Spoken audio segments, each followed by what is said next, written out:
حضرت آدم علیہ السلام سب سے پہلے انسان ہیں جن کو اللہ میاں نے دنیا میں بھیجا، اور سب سے پہلے نبی آپ ہیں۔ آپ ہی کے اولاد ساری دنیا میں پھیلی۔ آپ کا ذکر قرآن میں 19 بار آیا ہے۔ جب اللہ تعالیٰ نے دنیا کو آباد کرنے کا ارادہ کیا تو اس نے فرشتوں سے کہا، میں دنیا میں ایک نائب خلیفہ بنانا چاہتا ہوں۔ فرشتوں نے کہا، اے اللہ، دنیا میں ایسے شخص کو نائب بنانا چاہتا ہے جو خرابیاں کرے اور خون کرتا پھرے۔ ہم تیری تعریف کرنے کے ساتھ تیری تسبیح اور پاکی بیان کرتے رہتے ہیں۔ اللہ میاں نے فرمایا، میں وہ باتیں جانتا ہوں جو تم نہیں جانتے۔ اللہ میاں نے حضرت آدم علیہ السلام کو سب چیزوں کے نام سکھا دیے۔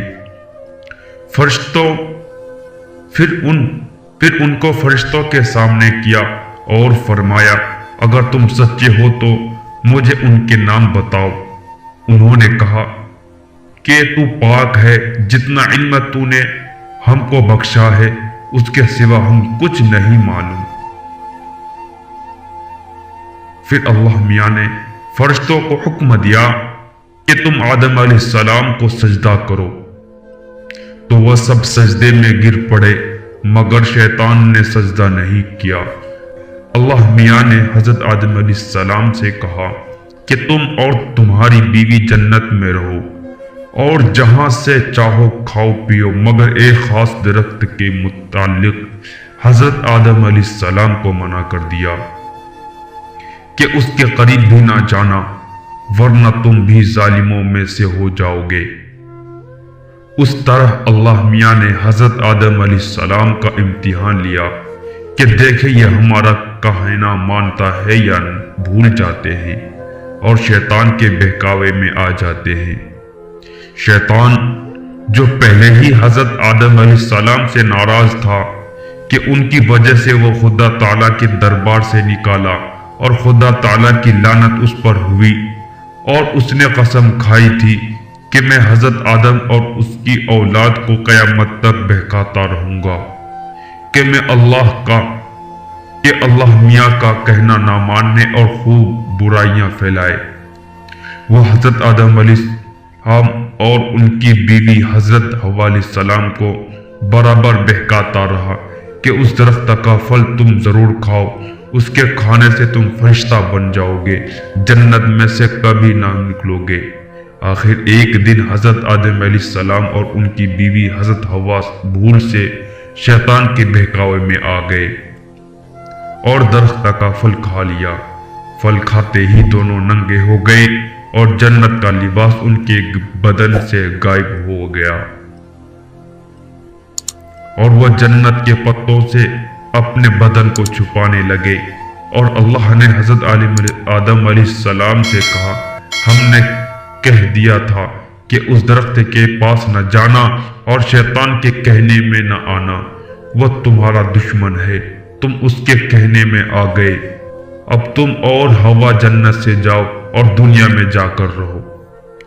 حضرت آدم علیہ السلام کو جنت سے نکالنے اور شیطان کے بہکاوے میں آنے کا بہت رنج ہوا اور بہت عرصہ تک اللہ تعالیٰ سے معافی مانگتے رہے اور روتے رہے کہ اللہ تعالیٰ مجھے معاف کر دیے۔